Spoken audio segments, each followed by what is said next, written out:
Hello everybody and welcome back to more political chatter. In this video we will be talking about the 2024 California Democratic primary for U.S. Senate. So this is a race that has raised a lot of attention. The incumbent Democratic Senator Dianne Feinstein, who is in her 90s, decided that she would retire, not run again. Very expected. Some want her to resign now because she is in such bad health, but she declined to run again in 2024. She would have been like 100, I think, if she had served that another 6-year, full term. So, once she retired, I believe even the race started before she announced her retirement. High profile Democrats joined the race. The first to join was Katie Porter, who is a U.S. representative from the 47th District, very well known, whatever. Adam Schiff, another U.S. representative from the 30th District, joined. And then, finally, Barbara Lee from the 12th District, also a congressperson, joined this race. So these are three very high-profile names in the political universe, and immediately this was a race that a lot of people cared about because obviously Democrats were going to get it in the general election, but it really got a lot of Democrats' attention because they realized that they had a real choice of three strong Democrats here. I mean, people from all across the country are putting money into this race who follow politics. They're not donating to swing state candidates like Sherrod Brown or John Tester. No, they are putting money into this race because some could argue that Lee, Porter, and Schiff are three vastly different candidates, and people really, really care who gets in. So this video is just about this race right now, where it stands, and who I think will come out on top, and the interesting part about the general election. So, as I said, we have three major candidates: Barbara Lee, Katie Porter, and Adam Schiff. Barbara Lee is someone who is known for being very progressive in the U.S. House, very liberal, more liberal than most Democrats, okay? Katie Porter is known, she is from a swing district, which definitely adds something to her candidacy in this Senate election. That's why she is most known, because she is from a swing district. She won by like 3 or 4% in 2022. But she's a mom. I think she describes herself as a hockey mom. She's definitely someone who has a personality, more than most Congress people. I mean, she's definitely not afraid to speak her mind, and that definitely draws a lot of support to her. And then we have Adam Schiff from the 30th District, and he is, only in this race. If we're just looking at these three candidates, without the situation that Adam Schiff is in with House Republicans, you would think that Lee and Porter would be dominating, that there wouldn't be much of a case for Schiff's candidacy. But that's not the case, because he has been the target of congressional Republicans for years now, a main target of Donald Trump. They voted to I can't say this word. Censure. I can't say it. I've tried so many times, I just can't. But you know the word I'm thinking of. Was it censure? That they did to Adam Schiff. And that, has definitely brought a lot of, as they call them, resistors to Adam Schiff's side. Resist libs, whatever. Those who only care about taking down Donald Trump. A lot of those people putting money into Adam Schiff. So we have this competitive three-way race. All candidates have a case to make for themselves. And, this is one that we will definitely have to see. Uh, I mean, as time goes on, how it goes out. Looking at endorsements, Barbara Lee was initially supposed to be this leading um, candidate in this race when she announced because of these endorsements she got. She got these endorsements from Congress people, like U.S. representatives. She got so many U.S. representatives, like, across the country. Look, she got South Dakota state senators endorsing her. Not that matters. It's AD. Oh, Assembly. But she got these high-end names endorsing her. And then we go to Katie Porter. And we'll get to polling, and we'll get to who's actually leading this race, and it'll be very interesting. Sorry, that's not South Dakota state representative. That is state senatorial district. My fault. But anyway, Katie Porter doesn't have many endorsements at all.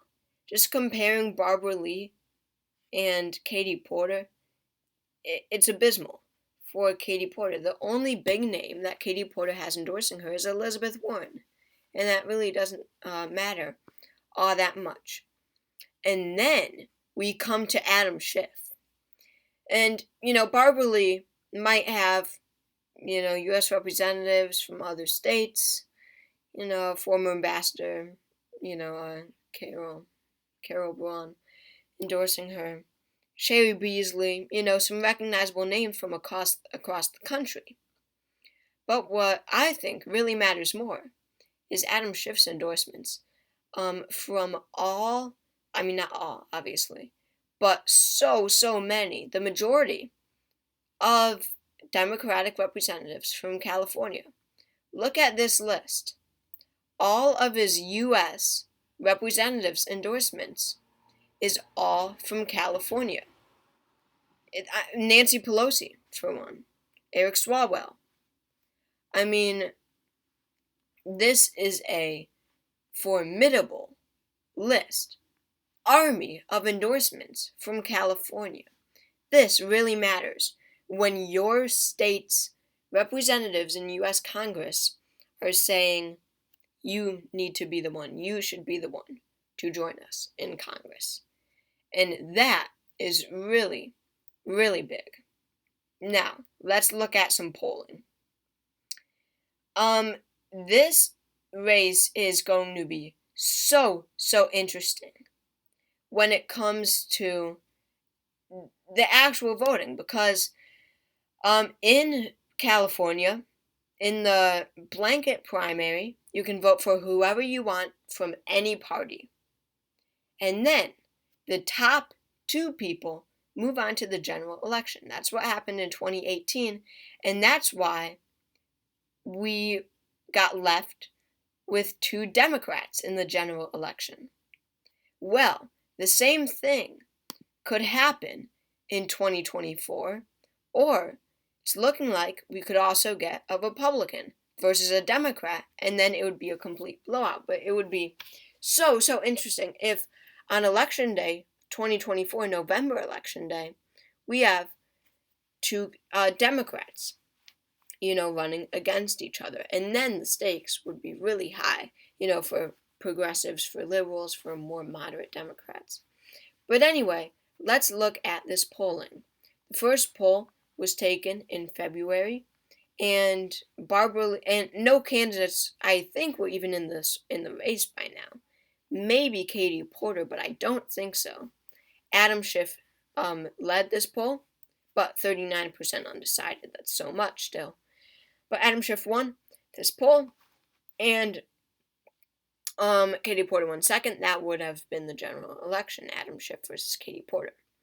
But this next poll actually shows if Republicans can unite behind this guy, Eric Early, then they could get into the general election, because he led this poll above all the Democrats. He didn't just get second place. He got first in this poll.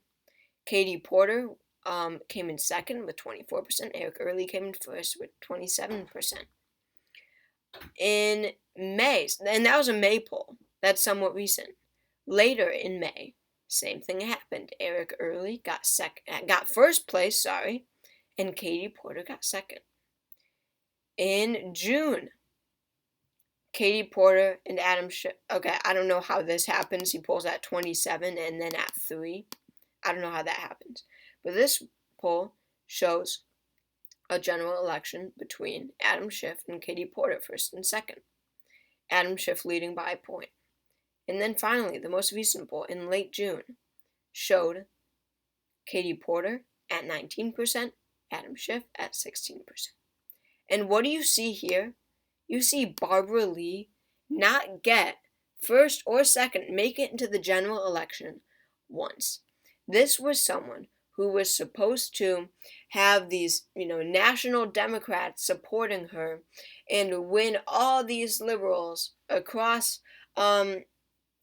California. This was supposed to be someone who would lead, the California Democratic Party for years to come.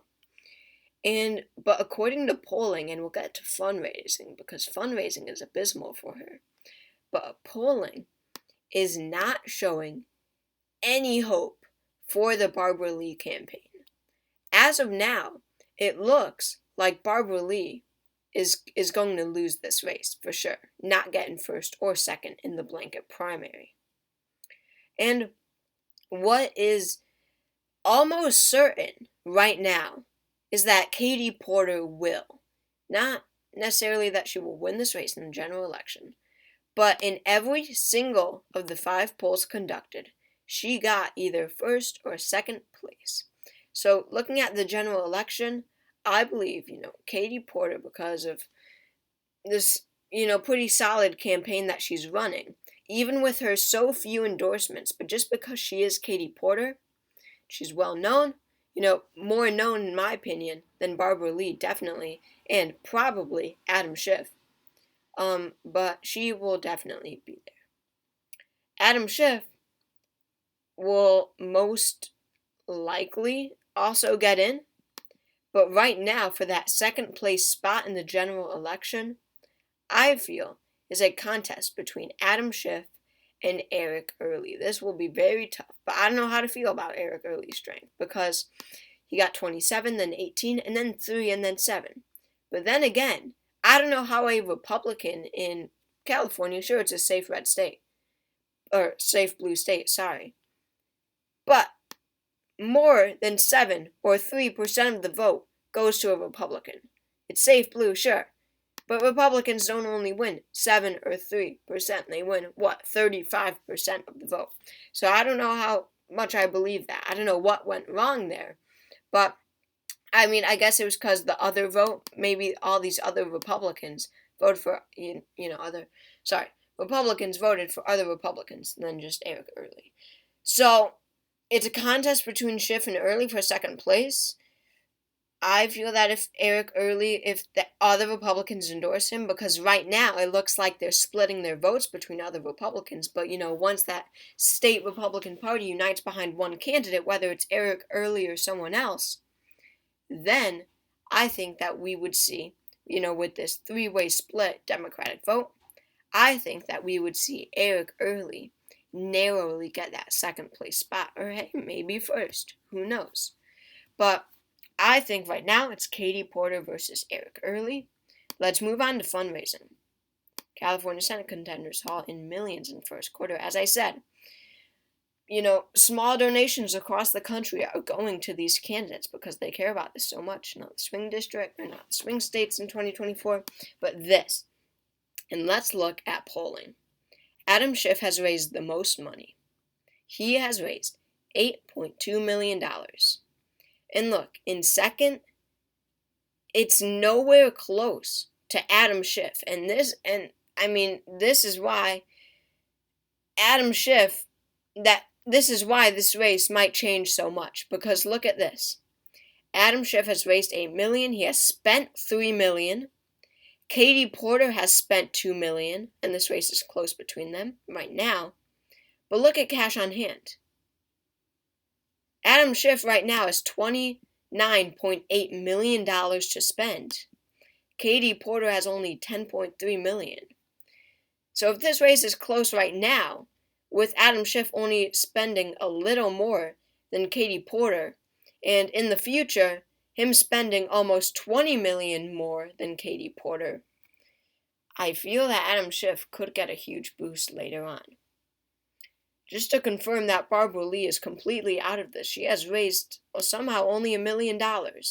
Only an eighth, less than an eighth, of what Adam Schiff has raised. She has spent less than $1 million, and she only has $1.4 million on hand. She is done for. I think that she endorses Katie Porter later on. That vote goes to her. Does she make it to the blanket primary? That's a good question. Then it becomes a lot more interesting because then we have another 8 or 13% going to one of these candidates, Adam Schiff or Katie Porter. So this race is definitely one to watch. I'm very excited to see how this goes. And again, it would be very exciting if we have 2 Democrats in the general election. So thank you all for watching this video. Make sure to subscribe to the channel if you haven't already. That'd be great. I hope you all enjoyed, and I will see you all next time.